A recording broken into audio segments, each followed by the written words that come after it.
எல்லாருக்கும் வணக்கம். இது பார்த்தீங்கன்னா நான்லாம் பரம்பரை காங்கிரஸ்காரன். காங்கிரஸ்னா சும்மா நேற்று இன்னைக்கு நம்ம கட்சி தாவலிட்டு கட்சி வேறு கட்சியிலேருந்து வாழ்ந்துட்டு ஒரு கட்சிக்கு எங்கள் அப்பனோ பாட்டனோ பூட்டனோ நாங்களாம் வேறு கட்சியிலேருந்து கட்சிக்கு கட்சியில் பலன் அடைஞ்சு பதவி அடைஞ்சு வாழ்ந்தவனுக்கு கிடையாது. நாங்கள்லாம் பரம்பரை விவசாயின்னு சொல்லுவாங்க. முப்பாட்டம் காலத்தில் எனக்கு தெரிஞ்ச வரையும் விவசாயி தான். நாங்களாம் முதல் தலைமுறையாக படிச்சுட்டு வெளியே வந்துருக்கோம்.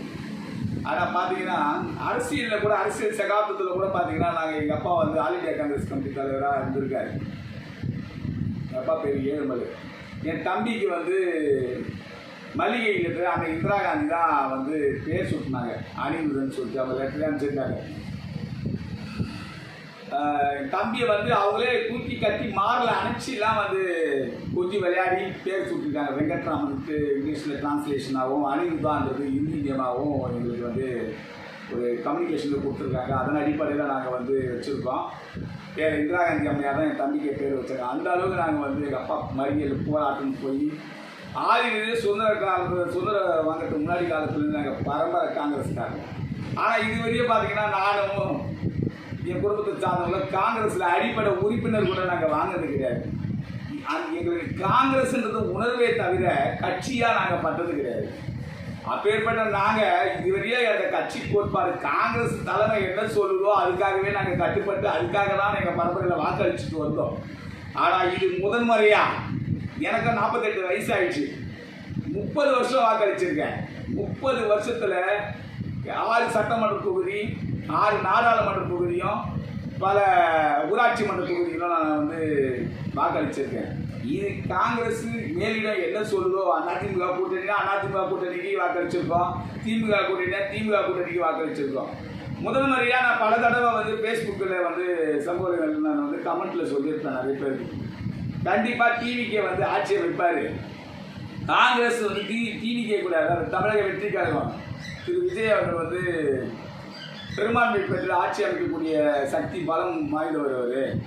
அதனால் காங்கிரஸ் இணைந்து செயல்பட்டோம்னா நம்ம சுமார் 200 தொகுதிகளை கைப்பற்றலாம்னு கூட நான் சொல்லியிருப்பேன். ஆனால் எல்லாம் கமெண்ட்ல என்னையை திட்டிருப்பாங்க, நிறைய பேர் திட்டிருப்பானுங்க. பீச்சிங்க ஒன்று தான் முடியாது. ஆனால் முதல் முறையாக 30 வருஷம் கழிச்சு என்னோட வாக்குக்கு அப்புறம் பார்த்தீங்கன்னா தமிழக வெற்றி கழகத்துக்கு தான் திரு விஜய் அவர்களுக்கு வாக்களிச்சிருக்கேன். விஜய்க்கு வாக்கு போட்டிருக்கனே தவிர ஏன் தொகுதி ஆளுநர் தொகுதியில் அந்த வேட்பாளர் யாரு, வேட்பாளர் பேருன்னா தெருவில் கூட நான் பார்க்கல அந்த வேட்பாளர். அது மாதிரி 234 தொகுதியிலும் நின்ற வேட்பாளர்கள், தமிழக வெற்றி கழகத்தில் இருந்த வேட்பாளர்கள் தொகுதியில் போய் பிரச்சாரம் செஞ்சாங்களா செய்யலையா, வேட்பாளரோட முகம் மக்களுக்கு தெரியாது. அப்படி இருந்தோம் நாங்கள் எல்லாம் ஓட்டு போட்டிருக்கோம். யாருக்கு தெரியுமா? விஜய்க்காக. ஏன்னா புதிய மாற்றத்துக்காக. விஜய் வரட்டு என்ன பண்ணுறாரு பார்க்கலான்னு சொல்லிட்டு. ஆனால் அவர் கொண்டாந்துருக்க அந்த தேர்தல் அறிக்கையெல்லாம் சொல்லியிருக்காங்க. அதை பற்றி நீங்கள் கவலைப்படாதீங்க விஜய் சார். தேர்தல் அறிக்கையை பற்றி கவலைப்படாதீங்க. முதல்ல தேர்தல் அறிக்கையில் சொன்னதை நம்ம உடனே செஞ்சிடணும். 6 சிலிண்டர் கொடுத்துடணும், 200 யூனிட் கரண்ட் கொடுக்கணும், மக்களுக்கு 2500 ரூபா காசு கொடுக்கணும், உடனே தங்கத்தை வாங்கி தரணும், உடனே பித்தளையை வாங்கி தரணும்னு நினைக்காதீங்க. தயவு செய்து நான் சொல்கிறேன் கேட்டுங்க. ரூலிங் அட்மினிஸ்ட்ரேஷன் அது என்ன பண்ணணும் உள்ள போக உங்களுக்கு புதுசாக அனுபவம். புதுசாக ஒரு போலீஸ்காரன் போலீஸ் வேலையை செய்யும் போது எவ்வளோ கஷ்டப்பட்டிருப்பானோ, ஒரு ஜூனியரான வழக்கறிஞர் எப்படி வழக்கறிஞரா ப்ராக்டிஸ் பண்ணுறதுக்கு நீதிமன்றங்களில் நீதிபதி பற்றி பார்த்து பயப்படுவான், சட்டத்தை பார்த்து படிக்க மாட்டான், அவெல்லாம் பயந்து செயல்படுவான். அந்த மாதிரி ஒரு புதுசாக இருக்கும் உங்களுக்கு ஒரு பணியில் புதுசான ஒரு பணி. நீங்கள் சினிமா துறையில் பல ஆண்டு காலம் சின்ன குழந்தைகளே பண்ணியிருக்கீங்க, அது வேறு விஷயம். நானும் உங்களோட ரசிகன் தான். ஆனால் ரசிகனாக இருந்தோம் உறுப்பினரே இல்லாத ரசிகனா. என் மாவட்டத்தில் என்னோட ஆளுநர் தொகுதியில் அன்பரசுக்கு வாக்களித்தோம். நாங்கள் நினச்சோம் அவர் எம்எல்ஏவானாரு. அவர் எம்எல்ஏவா தோக்கணும்னு நான் நினச்சேன். தோக்க வச்சுட்டோம். என்னோட ஒரு வாக்கு உங்களை ஜெயிக்க வச்சிருக்கு. அதனால் தயவு செய்து நீங்கள் இந்த அட்மினிஸ்ட்ரேஷன் உள்ளே போயிட்டு என்ன பண்ணணும், இந்த முதல்ல தீர்மானங்களை கொண்டு யாரோட பேச்சும் கேட்காம பழுத்த பெருச்சாலிகளாம் கூட உங்ககிட்ட உங்கள் கட்சியில் சேர்ந்துருக்காங்க. பழம்பெரும் ஆட்சியில் இருந்து கட்சி தாவல் மாதிரி உங்ககிட்ட சேர்ந்துருக்காங்க. அவங்களோட ஆதிக்கத்தை கொடுக்காதீங்க.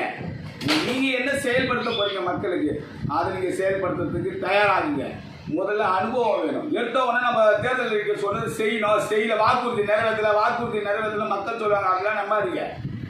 மக்களுக்கு முழுமையாக என்ன பண்ணணும், ஒத்த பைசா லஞ்ச லாவணி இல்லாம ஆட்சி ஆகணும். முதல்ல உங்களோட எம்எல்ஏக்கள் 108 எம்எல்ஏக்களும் பணபலமின்றி அவங்க வந்து செயல்படணும். மக்களான ஏதாவது ஒரு உதவி எந்த தொகுதியா இருக்கட்டுங்க, அந்த சம்பந்தப்பட்ட தொகுதிக்கு வந்து அந்த எம்எல்ஏ போய் நாடி உதவி வேணும்னு கேட்டா செய்ய சொல்லுங்க. நீ இந்த தொகுதி இல்ல, நீ அந்த தொகுதி எம்எல்ஏ போய் பாரு, அந்த மாவட்ட ஆட்சித்தலைவரை போய் பாரு, அந்த மாவட்ட தலைவரை போய் பாரு, கட்சி தலைவரை போய் பாருன்னு அந்த வார்த்தையை சொல்ல வேண்டாம்.